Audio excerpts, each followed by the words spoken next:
শুভ সকাল বন্ধুরা। তো শরীরটা বিলকুল ঠিক নাই, তাও বাড়ি যেতে হবে, মানে কড়াপুটে যেতে হবে বরের কাছে। তো এখানে বেরোয় পড়ছি, আর কিছু দেখাই নাই। ডাইরেক্ট আমি কোটা জংশন পৌঁছে গেছি। এখান দিয়ে আমাকে বাড়ি চলে যাব। তো এখানে একটু বসেছিলাম, দেখতেছিলাম মুখটা কত শুকায় গেছে। দেখি বহুত মানে কষ্ট লাগতেছিল, আমার ফুড পয়জন হয়ে গেছে।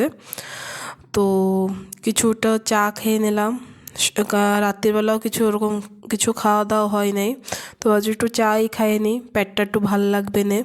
আর মার ধারে ছিলাম, মা তো চা খাওয়া খায় অভ্যাস বানায় দিছে এই 2-3 দিনের ভিতরেই।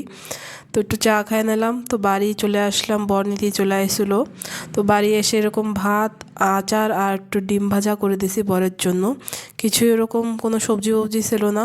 ফির এখান দিয়ে একটু ভালো লাগতেছিলো বলে একটু বাড়ার দিকে চলে গেলাম। বাড়ার দিকে না, আমরা এখানে যেখানে নতুন ঘর নেব সেইটাই দেখার জন্য আমি আর আমার বর বেরোয় পড়লাম।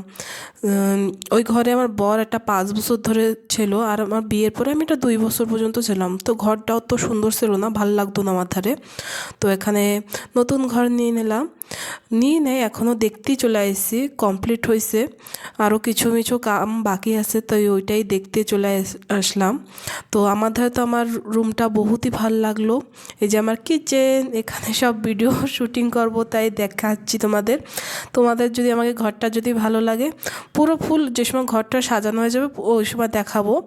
তো এই যে দেখো, এই যে আমাকে বেডরুম, একটা বেডরুম, একটা হল ঘর, আর কিচেন, বাথরুম, বাস এইটুকুই।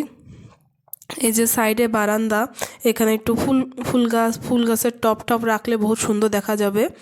তো এইসবই দেখে টেকে চলে আসলাম, ভাবতেছি বিকেলের দিকে শিফট হয়ে যাব।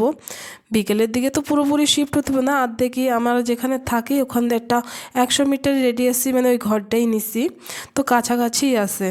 তো এখান থেকে কিছু সবজি ফবজি নিয়ে এখন রান্না বাড়া করা লাগবে, কিছু খাই নাই।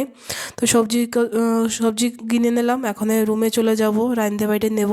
তো বাই বন্ধুরা, ওকে বাই।